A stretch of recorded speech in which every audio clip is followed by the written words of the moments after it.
Bab 696, Memecahkan Masalah.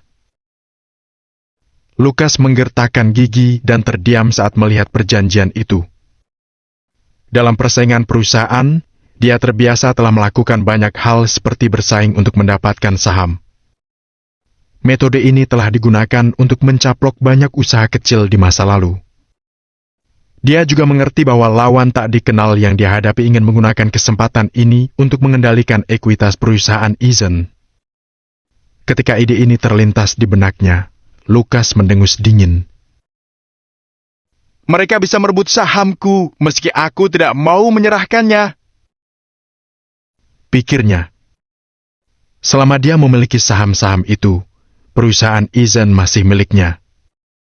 Di sisi lain, dia akan kehilangan fondasinya sepenuhnya begitu dia kehilangan saham itu, dan tidak akan pernah bangkit lagi dari keterpurukan.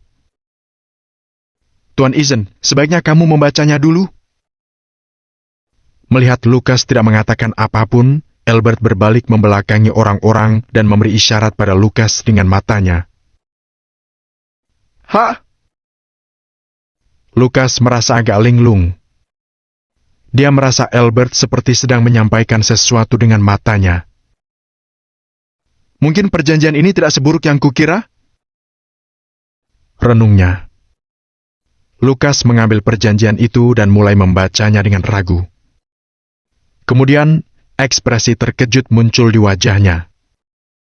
Dia sempat berpikir Albert dan yang lainnya akan memaksanya menyerahkan saham perusahaan. Begitu lawannya menguasai sahamnya, jabatan ketua perusahaan Eason tentu akan dicopot saat itu juga. Dia juga membuat keputusan untuk tidak pernah menyerahkan saham yang dimilikinya sampai hari dia meninggal justru karena alasan ini. Namun, perjanjian ini menyatakan bahwa dia hanya diminta untuk menjaminkan 5% sahamnya.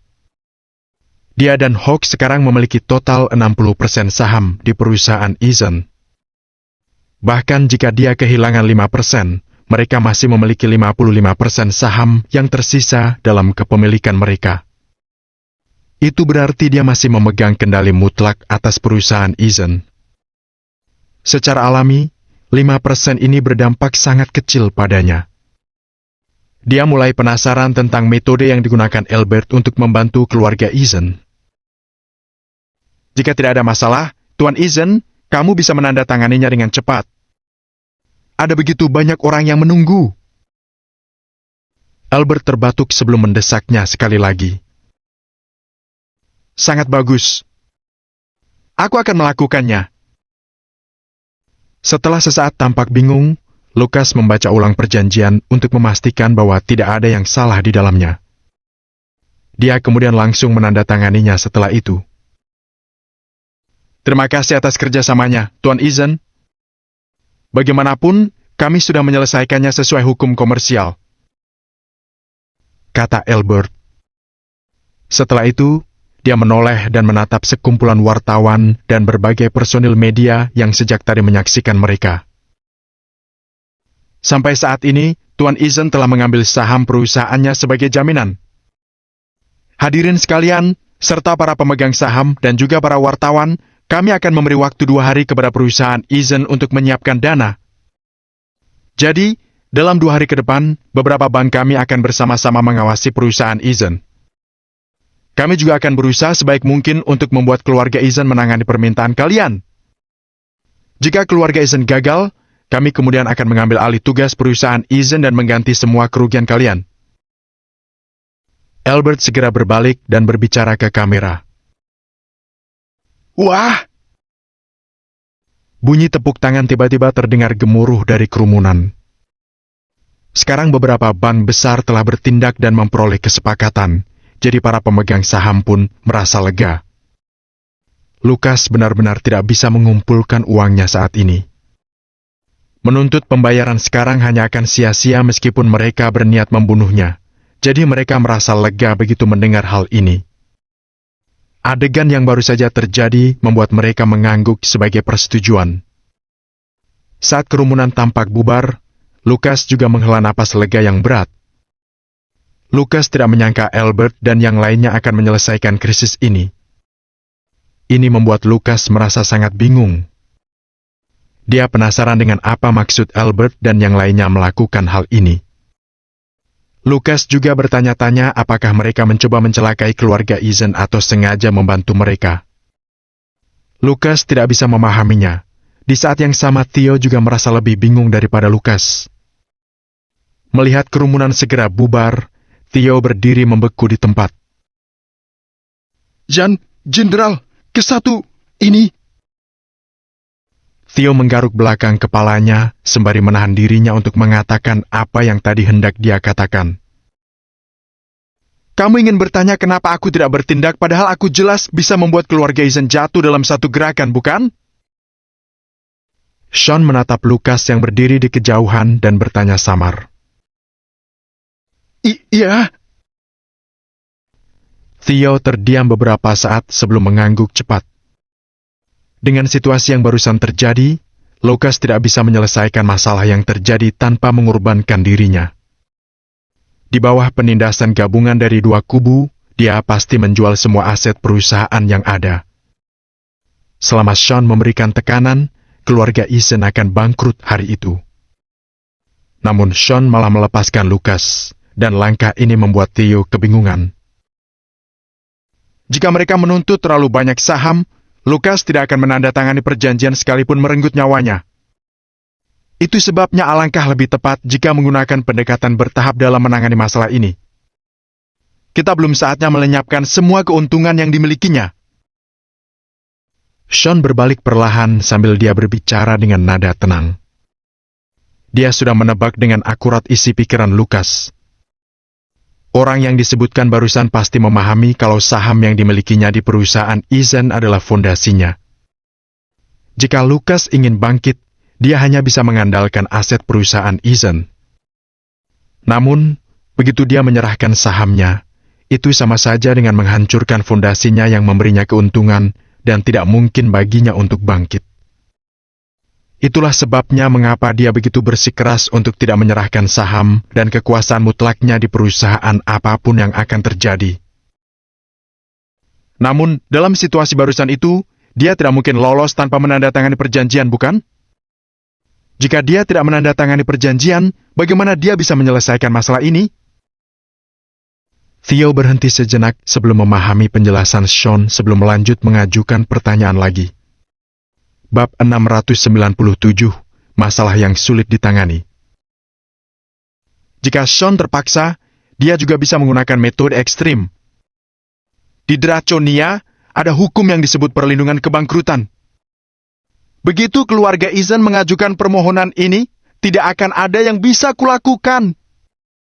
Yang paling penting, siapa yang bisa menggantikan kerugian waktuku jika aku memusnahkan mereka hari ini?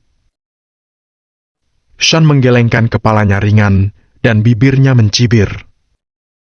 Dia telah menghabiskan banyak tenaga kerja, materi, dan sumber daya keuangan dalam pertarungan perusahaan ini. Tentu saja, uang yang dia keluarkan tidak ada apa-apanya menurut Sean. Meskipun demikian, kejadian ini tidak berarti kalau dia tidak mengalami kerugian dalam menangani masalah ini. Pasukan Angkatan Darat Northland bertempur sengit selama 8 tahun dalam pertempuran yang tak terhitung jumlahnya, tetapi dia tidak pernah mengalami kekalahan. Karena itu, dia tidak berencana kehilangan apapun. Semua dana yang dia keluarkan dalam pertarungan perusahaan ini harus dikembalikan 2 kali lipat, dan itu harus ditanggung oleh keluarga Eason. Itulah tujuan Sean. Oh, sekarang aku mengerti. Theo sebenarnya tidak memahaminya, tapi dia percaya bahwa keputusan Sean tidak akan pernah salah. Di kantor ketua perusahaan Eason, Lucas, yang baru saja keluar dari kegaduhan, masih merasa ketakutan saat ini. Albert dari Bank Sunray masih ada di kantor dan sedang berbincang dengannya. Tuan Messer, tolong jujur padaku. Benarkah tidak ada yang menginstruksikanmu untuk menangani masalah ini?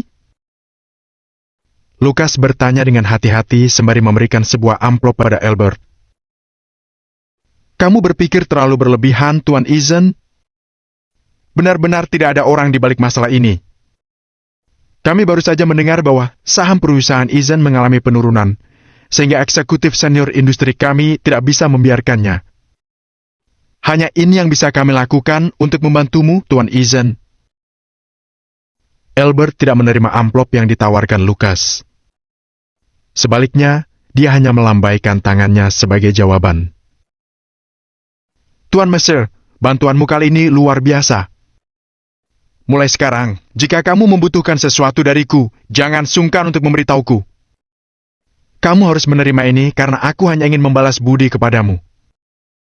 Tolong terima amplopnya.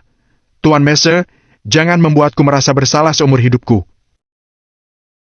Lukas mengambil amplop tebal itu sekali lagi, kemudian memasukkannya ke saku dalam jas Albert. Baiklah kalau begitu. Tuan Eason, lagi pula aku bukan pemilik bank, jadi aku masih perlu kembali mengawasinya jika ada sesuatu yang bermasalah. 2 hari adalah waktu maksimal yang bisa aku berikan untukmu, dan aku sudah berusaha maksimal untuk melakukan ini untukmu. Jika kamu tidak bisa mengumpulkan dana dalam 2 hari ini. Albert berpura-pura menolak amplop itu sebentar sebelum akhirnya menerimanya. Tetap saja, dia perlu mengatakan hal yang sebenarnya. Jangan khawatir, Tuan Messer. Aku akan melikuidasi asetku secepatnya. Aku tidak akan mempersulitmu. Lukas menepuk dadanya dan meyakinkan Albert. Baik. Kalau begitu aku serahkan padamu untuk menanganinya, Tuan Eason. Albert mengangguk sebelum berdiri untuk pergi. Untuk menghindari kecurigaan, Lukas tidak mengantarkannya keluar. Setelah dia masuk ke dalam mobilnya, tangan Albert mengarah ke saku dalamnya, kemudian mengeluarkan dan melempar amplop itu ke samping. Ya, uang biasanya hal yang baik. Namun, uang juga seperti masalah yang sulit ditangani. Albert menggelengkan kepalanya tak berdaya sebelum menyalakan mesin. Jika seseorang melihatnya, dia bisa saja mengira kalau Lukas dan Albert sudah berhubungan baik satu sama lain. Albert akan melakukan yang terbaik untuk membantu Lukas ketika perusahaan Eason membutuhkan sejumlah dana untuk situasi tertentu. Namun, itu hanya berlaku jika situasinya terjadi di masa lalu. Berbeda dengan situasi khusus yang terjadi saat ini, karena butuh waktu khusus untuk melakukan metode tertentu. Lagi pula, tidak pertemanan yang abadi di dunia ini. Baik itu yang datang ketika dibutuhkan saat ini maupun di masa depan, meski disebut teman, kata itu hanyalah omong kosong yang tidak pernah nyata. Ketika mesin sudah mulai menyala, Albert segera melajukan mobilnya. Lukas berdiri di dekat jendela dan melihat Albert pergi. Dia kemudian menghela napas pelan dengan lega sebelum pergi ke mejanya dan duduk di situ. Meskipun masalah ini belum sepenuhnya selesai, dia akhirnya punya ruang untuk bernapas sekarang. Ayah, grup Acton pasti pelaku di balik masalah ini. Hanya mereka yang memiliki kemampuan dan pengaruh yang begitu besar, kata Hawk sambil menyalakan sebatang rokok. Hawk merasa begitu yakin dengan dugaannya saat ini. Pada awalnya, dia masih berspekulasi apakah semua yang terjadi pada keluarga Eason ada hubungannya dengan Sean. Namun, dia berubah pikiran ketika dia melihat kalau bahkan orang-orang dari bank-bank besar di kota River Falls saja telah terlibat. Sean seharusnya tidak memiliki kemampuan dan pengaruh yang begitu besar. Hanya grup Acton yang melakukannya. Jika demikian, lalu kenapa aku tidak memahaminya? Apakah aku pernah memprovokasi grup Acton? Kenapa mereka sangat membenci keluarga kita? Lukas berbicara dengan gigi terkatup sambil mengepalkan tangannya dengan erat. Lukas berpikir keras untuk mencari jawaban mengapa grup Acton ingin melakukan hal ini, tetapi dia masih belum bisa menemukan jawabannya satupun. Sejak berdirinya grup Acton, Lukas merasa tidak pernah memiliki konflik secara langsung dengan mereka. Sebaliknya, grup Acton lah yang telah memprovokasi dan menjadi penghalang bagi perusahaan Eason. Tindakan mereka membuat Lukas merasa sangat kesal. Ayah, menurutmu grup Acton mungkin telah mengetahui tentang kita dan menghasut Wesley untuk menghadapi mereka sebelumnya? Jika demikian, maka aku rasa ini pasti mereka sedang membalas kita. Tangan Hawk mengelus dagunya sembari mengatakan kecurigaannya pada Lukas. Lukas mengangguk ringan saat mendengar ucapan Hawk. Saat ini, tidak diragukan lagi bahwa Wesley telah disuap oleh grup Acton. Ini berarti bahwa perkataan Lukas kepada Wesley sebelumnya pasti sudah diketahui oleh orang-orang di grup Acton. Bab 698, berhenti mengganggu. Tidak heran lagi jika grup Acton menyerang perusahaan Eason sebagai balas dendam. Wesley, bajingan pengkhianat itu! Beraninya dia mengkhianati kita. Dia telah membuatku kesal. Segera bawakan ibunya kepadaku. Mari kita lihat apakah dia masih bisa bersikap sombong setelah melakukan itu.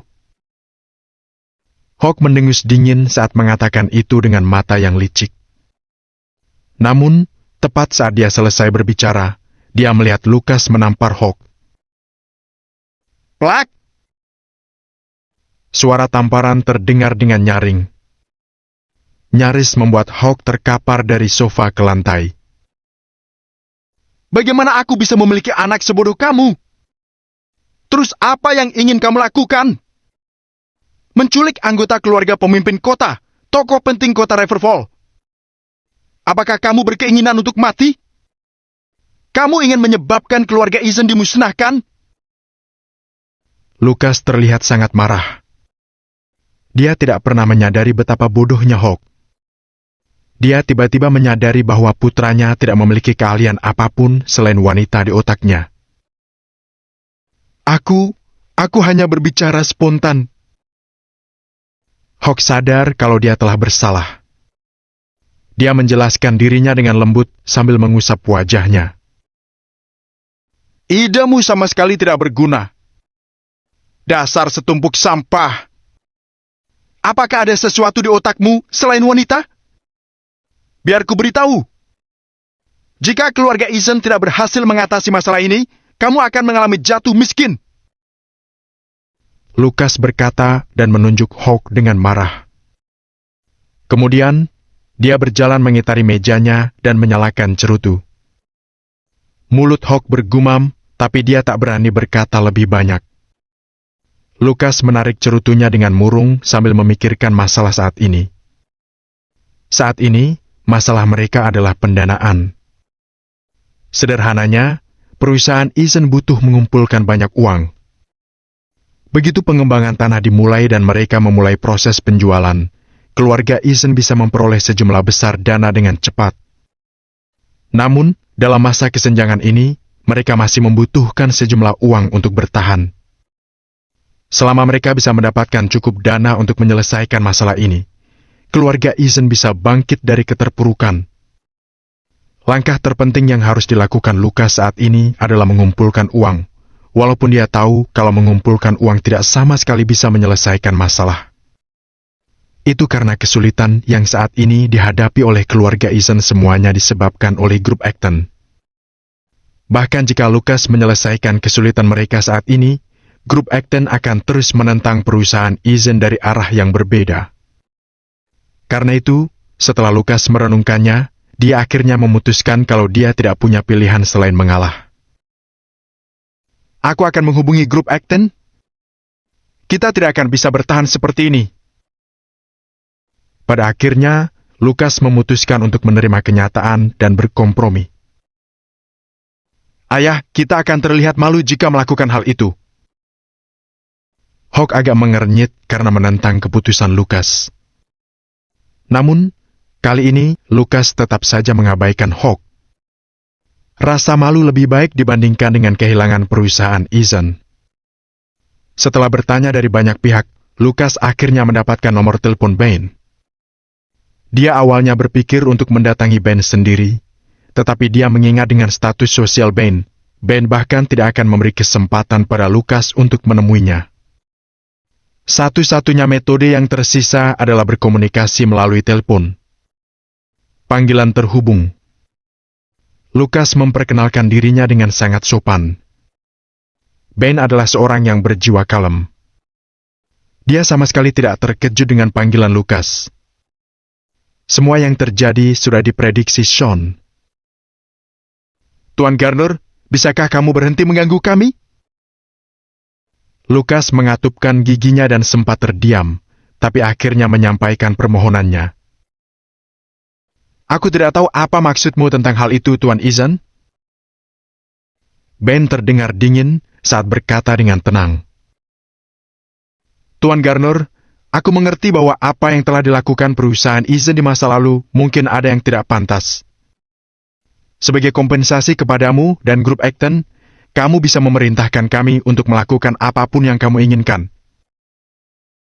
Lukas menahan perasaan jengkel di hatinya sambil bersujud melalui telepon. Dia terdiam sebentar. Kesempatan itu sudah sering muncul di hadapanmu. Meskipun demikian, kamu tetap tidak pernah menghargainya. Kata-kata Ben terdengar sedingin es. Sejak Sean bangkit hingga sekarang, dia sudah memberi banyak kesempatan pada Hawk. Namun, Hawk tidak hanya gagal berubah, dia malah menjadi semakin buruk. Bahkan ketika Sean telah memberi mereka kesempatan, mereka tetap tidak berubah dan bahkan menyia-nyiakannya. Dan sekarang mereka berani datang untuk meminta kesempatan? Itu benar-benar menggelikan. Tuan Garner, aku tidak mengerti maksudmu. Lukas tidak tahu tentang ini dan bertanya dengan bingung. Jika kamu tidak mengerti, itu tidak masalah. Aku telah mendengar masalah tentang keluarga Eason. Grup Acton bisa memberimu bantuan. Namun, syaratnya adalah kami menginginkan sebidang tanah yang baru saja kamu tenderkan.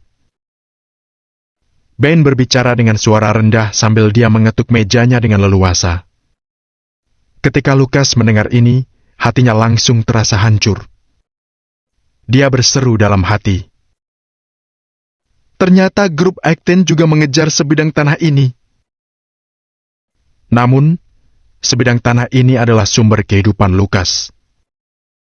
Dia memperolehnya dengan menggunakan kekayaan keluarganya, dan begitulah cara dia untuk bangkit.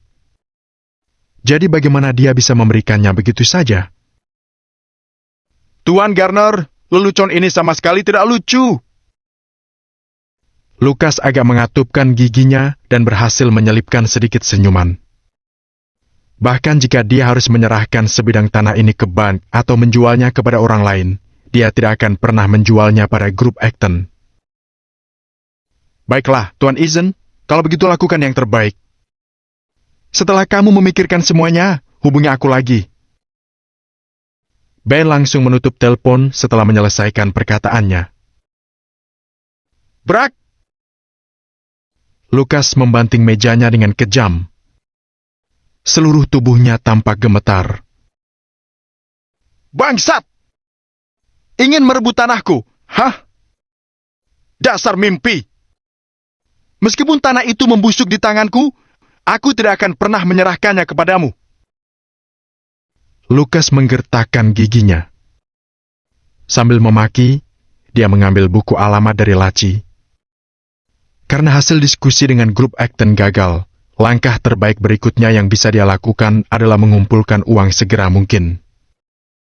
Albert memberinya waktu 2 hari dan Lukas menganggap itu sudah cukup. Bagi seorang pria dari keluarga Eason, mengumpulkan dana bukanlah hal sulit baginya. Ketika perusahaan Eason mengumpulkan dana di mana-mana, hal itu seperti sesuatu yang mengejutkan dan tidak terduga di distrik bisnis kota Riverfall. Bab 699, teka-teki dari keluarga Perkins. Saat pasar saham perusahaan Eason turun, mereka mengadakan konferensi pers dengan cepat dalam upaya mengumumkan rencana perlindungan darurat mereka. Segera, semua band di kota Riverfall mendatangi perusahaan Eason untuk menagih utang mereka, dan juga para pemegang saham mengepung perusahaan Eason untuk menyampaikan protes. Berita turunnya pasar saham perusahaan Eason telah menyebar ke seluruh kota Riverfall. Bahkan warga biasa di luar dunia bisnis pun akan memperhatikan banyak berita yang berhubungan dengan keluarga Eason. Pada saat ini, perusahaan Eason telah menjadi viral. Namun, sayangnya momen itu tidak tepat terjadi. Karena perusahaan Eason saat ini sedang bermasalah, mereka berjuang keras untuk bertahan lebih lama. Awalnya, Lucas mengira bahwa jika dia berhasil mengumpulkan cukup uang untuk membayar bank kota Riverfall dan para pemegang saham yang ingin menjual saham mereka, masalah keuangan perusahaan Eason mungkin akan kembali normal. Tanpa berpikir panjang, dia lupa bahwa satu masalah akan berentetan dengan masalah lain, akhirnya menyebabkan masalah semakin memburuk. Situasi seperti ini biasanya berulang sepanjang sejarah. Ketika berita kesulitan keluarga Eason menyebar, klien dan pemasok perusahaan Eason merasa gelisah. Biasanya, para pemasok mengandalkan perusahaan Eason untuk mendapatkan keuntungan, dan juga bisa menyebabkan mereka memperlakukan perusahaan Eason bagai dewa. Namun, kenyataannya uang adalah dewa. Tanpa uang, perusahaan Eason tidak berarti apa-apa bagi mereka. Tidak lama kemudian, sejumlah besar pemasok datang untuk menagih utang mereka.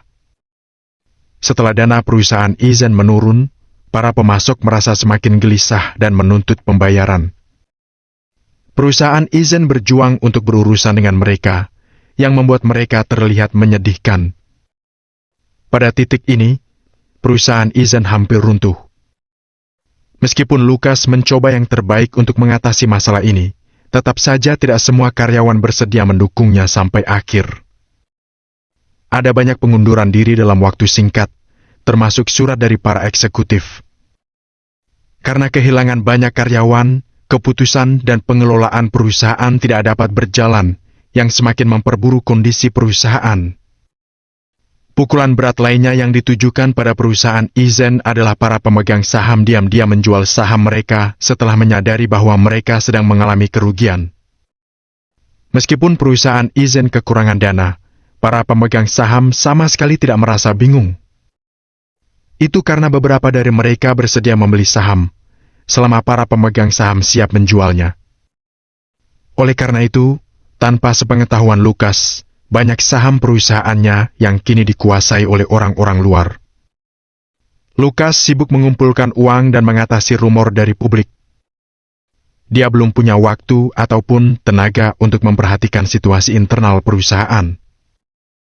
Saat ini, perhatian distrik bisnis kota Riverfall termasuk banyak perusahaan dan keluarga terkemuka, sedang fokus pada perusahaan Eason.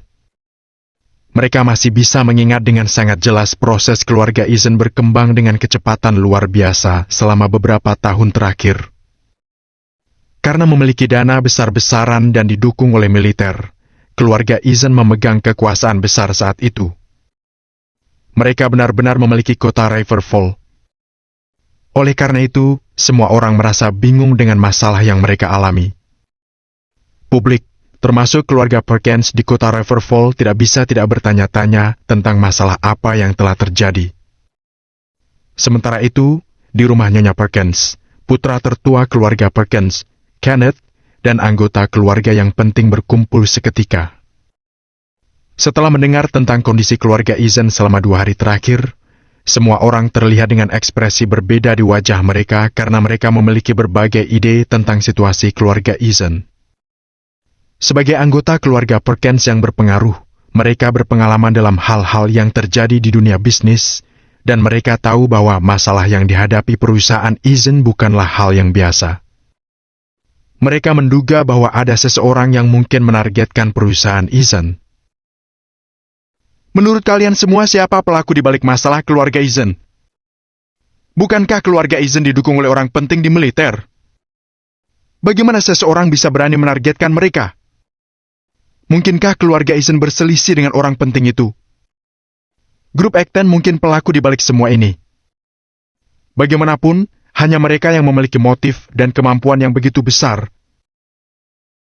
Semua orang mulai melontarkan teka-teki mereka sambil saling mendiskusikannya. Beberapa dari mereka merasa bahwa pasti ada masalah antara keluarga Eason dan Weasley, sementara beberapa yang lainnya berasumsi bahwa grup Acton bertanggung jawab atas kesulitan keluarga Eason. Spekulasi mereka tentang grup Acton bukan sesuatu yang tidak berdasar. Belum lama ini, ketika grup Acton baru didirikan di kota Riverfall, mereka telah menunjukkan permusuhan mereka terhadap keluarga Perkins dan keluarga Eason. Grup Acton menyambut kolaborasi dari perusahaan manapun, Tetapi ketika kedua keluarga menunjukkan ketertarikan mereka untuk bekerja dengan Grup Acton akan langsung menolak tawaran mereka di depan umum tanpa ragu-ragu. Setelah kejadian itu, serangkaian peristiwa membuktikan bahwa Grup Acton memiliki beberapa konflik yang tidak diketahui dengan keluarga Perkins dan Eason. Karena itu, kesulitan yang dihadapi keluarga Eason sekarang mungkin terkait dengan Grup Acton. Aku curiga alasannya bisa jadi macam-macam. Kenneth menyentuh dagunya dan menatap semua orang dengan kening berkerut. Mungkin Grup Acton bertanggung jawab atas masalah tersebut. Namun, Grup Acton hanya akan bertindak jika keluarga Eason mengalami kehancuran dengan koneksi militer mereka. Jika perusahaan Eason terus memanfaatkan perlindungan dari orang penting di militer, aku ragu Grup Acton akan berani menantang mereka. Semua orang mengangguk setuju setelah mendengar perkataan Kenneth karena mereka memahami lika-liku dunia bisnis. Jadi, ada dua kemungkinan sekarang. Yang pertama adalah Grup Acton telah menyuap koneksi keluarga Eason. Kemungkinan kedua adalah seseorang dengan latar belakang yang kuat telah memerintahkan orang penting di militer dan Grup Acton untuk menyerang keluarga Eason secara bersamaan. Mana yang lebih masuk akal bagi kalian? Kenneth bertanya pada semua orang sembari melihat mereka dan mengetuk-ngetuk meja.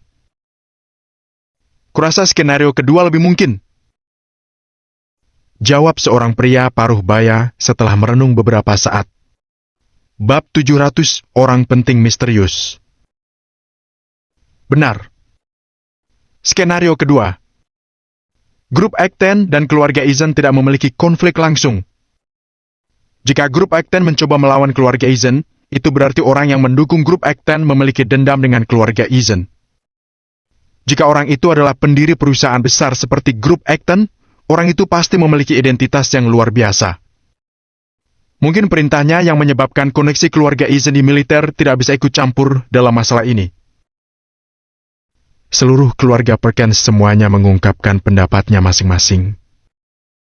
Mereka semua percaya bahwa pasti ada dalang yang memiliki identitas yang menakutkan di balik persaingan perusahaan Grup Acton dan keluarga Eason. Tidak bisa dipungkiri, mereka memang pintar untuk bisa memikirkan hal itu. Namun, mereka tidak mengerti siapa dalangnya. Pria itu benar-benar orang penting yang bisa kita andalkan. Jika keluarga kita bisa berkenalan dengan orang penting semacam itu, kita akan bisa membalikan keadaan dan mendapatkan kembali kekuatan kita. Seru Kenneth dengan penuh harap. Suaranya terdengar penuh antisipasi. Anggota keluarga Perkins yang lain juga mengangguk setuju. Ada semangat terpancar di mata mereka. Kita ingin berkenalan dengan orang penting itu, tapi dia mungkin tidak tertarik dengan kita. Belum lagi, kita bahkan belum tahu nama orang penting itu siapa sekarang. Bagaimana kita bisa berkenalan dengannya? Mungkin hanya Grup Acton yang tahu siapa yang mendukung mereka di seluruh kota itu. Apalagi, kebanyakan orang bahkan tidak bisa menjangkau Grup Acton. Renung mereka dalam hati. Kupikir sekarang kita harus mencari cara untuk mengetahui identitas orang penting ini. Aku yakin kota Riverfall akan berada dalam tangannya di masa depan. Makanya, kita bisa mendapatkan banyak keuntungan jika kita mengatur pendekatan dengannya sekarang. Kenneth mengutarakan pendapatnya sembari melihat yang lain. Ketika mendengar pendapat Kenneth, semua orang kembali mengangguk setuju. Namun, mereka tahu bahwa sulit untuk menjalankan rencana ini kecuali mereka bisa mengetahui siapa orang penting itu. Nyonya Perkins, yang telah bungkam selama berlangsungnya diskusi, tiba-tiba memperbaiki posisinya dan melihat ke arah semua orang. Pelan-pelan, dia bertanya, "Apakah kalian melupakan sesuatu?" Semua orang tampak bingung ketika dia berbicara tiba-tiba. Ketika berbalik untuk melihat Nyonya Perkins, Kenneth bertanya, Apakah itu?" Semua orang langsung mengarahkan pandangan mereka pada Nyonya Perkins. "Aku tidak tahu apakah kalian masih ingat perkataan Sean saat dia membawa Nur pergi." Nyonya Perkins bersandar perlahan di kursi. Pancaran emosi rumit melintas di matanya. Apa yang dia katakan? Salah satu dari mereka bertanya. Semua orang merasa bingung karena mereka tidak mengerti dengan perkataan Nyonya Perkins. Mereka tidak peduli dengan apa yang dikatakan Sean pada mereka sebelumnya. Nyonya Perkins menyampaikan perlahan apa yang dikatakan Sean sebelumnya. Dia mengatakan bahwa keluarga kita berani melakukan hal-hal seperti itu karena kita mendapat dukungan dari keluarga Eason. Dia kemudian mengatakan akan memusnahkan keluarga Eason, dan setelah itu, dia akan datang untuk berbicara dengan kita. Wish. Semua orang di ruang tamu langsung terdiam. Saat itu, mereka teringat dengan perkataan Sean secara langsung pada hari mereka melakukan trik untuk mengusir Nora. Namun, memang benar sebagian alasan mengapa keluarga Perkins berani melakukannya adalah karena mereka mendapat dukungan dari keluarga Eason. Karena mereka mengira bahwa mereka berhubungan baik dengan keluarga Eason, dan keluarga Eason juga memiliki beberapa koneksi di militer. Mereka sangat percaya diri untuk melakukan apapun dengan dukungan keluarga Eason. Ketika Sean mengucapkan kata-kata itu pada mereka bahkan mencemokohnya. Mereka tidak mengira bahwa Sean cukup mampu untuk melawan keluarga Eason dan orang penting di militer yang mendukung mereka. Mereka pikir bahwa Sean bersikap naif dan konyol. Namun, setelah menghubungkan masalah yang dihadapi keluarga Eason sekarang dengan perkataan Sean sebelumnya, mereka tidak kehabisan kata-kata. Apakah Sean ada hubungannya dengan kejadian ini? Mungkinkah dia orang penting misterius yang kita tebak itu? Mereka bertanya-tanya. Hush! Dalam sekejap, beberapa dari mereka terbelalak dan tersentak kaget. Tidak terbayangkan bagaimana kemampuan Sean jika itu benar.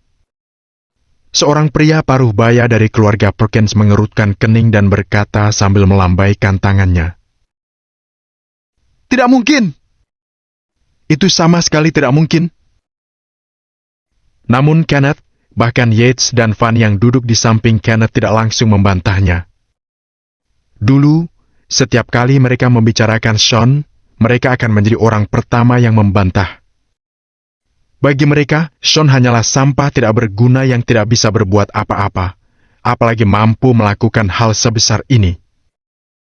Namun, itu semua sudah berlalu. Setelah Sean mengobrol dengan keluarga Fanny tentang apa yang terjadi pada Tina, mereka memiliki pendapat yang baru tentang Sean. Sean jelas bukan pecundang seperti yang mereka kira.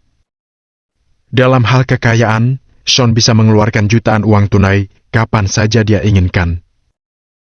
Ketika sampai pada kekuasaan yang berpengaruh, kekuasaan paling berpengaruh dari lingkaran dunia hitam di kota Riverfall dan Direktur Badan Intelijen Keamanan Nasional kota Riverfall bahkan mendukungnya secara pribadi di depan umum. Siapa yang berani mengatakan Sean hanyalah sampah yang tidak berguna? Jika Sean tidak berguna, seperti apa tanggapan keluarga Perkins? Maka kebanyakan orang di kota Riverfall pasti sampah juga dibandingkan dengannya. Keluarga Perkins bahkan akan menjadi yang terburuk di antara sampah. Setelah saling bertukar pendapat, Kenneth, Yates, dan Fanny memutuskan untuk tetap diam.